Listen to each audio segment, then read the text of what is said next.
Well, everyone, the iPhone 12 mini actually ended up getting a pretty big update that a lot of people kind of forgot about. And it's funny because the iPhone 12 was kind of the lay of the land. That was one of the iPhones that was probably getting the most attention, probably the last couple of weeks since the Apple event. But here's the thing, iOS 17.1 ended up fixing a lot of different things within the iPhone 12 series in general, including the iPhone 12 mini. For those of you who don't know, there was this radiation issue that was going around for these particular iPhones. Essentially what was going on was that if your iPhone, if you weren't like even touching your iPhone, if you weren't doing anything with it, there was still a chance where some of that radiation of, if you're connecting to a network or something, there were still some chances where that type of radiation could actually come up from those particular iPhones when you weren't even doing anything within them. So a specific country, I think, found out about it. They ended up doing a report and Apple was forced to kind of fix this issue. But guess what? Not only did Apple fix this issue for those particular devices, they actually ended up fixing this issue for the iPhone 12 mini as well, which is another really big thing to keep in mind. So if you were wanting to kind of get the better version of your iPhone, if you have an iPhone 12 mini, I would 1000% recommend upgrading to iOS 17.1. I cannot recommend upgrading to that version of software anymore. And like I said, the main reason for that is because with a device like the iPhone 15,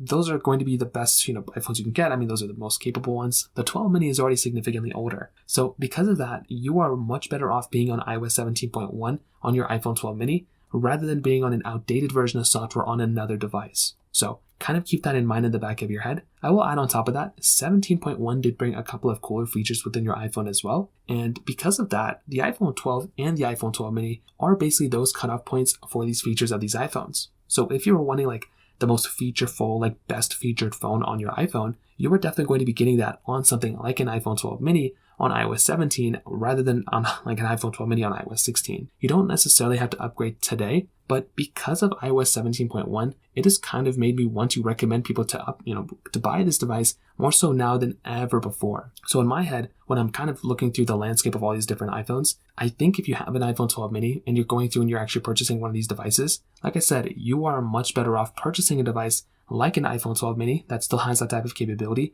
and then upgrading to iOS 17.1 rather than sticking on an older, outdated version of software when it comes down to it. So that pretty much covers it up there. If you have any other thoughts or questions, let me know in the comment section below. Hit the like button, that would mean so much, but definitely hit that subscribe button. More importantly than everything else, I love every single one of you guys. Hopefully I'll catch you guys in the next video. Peace out till then.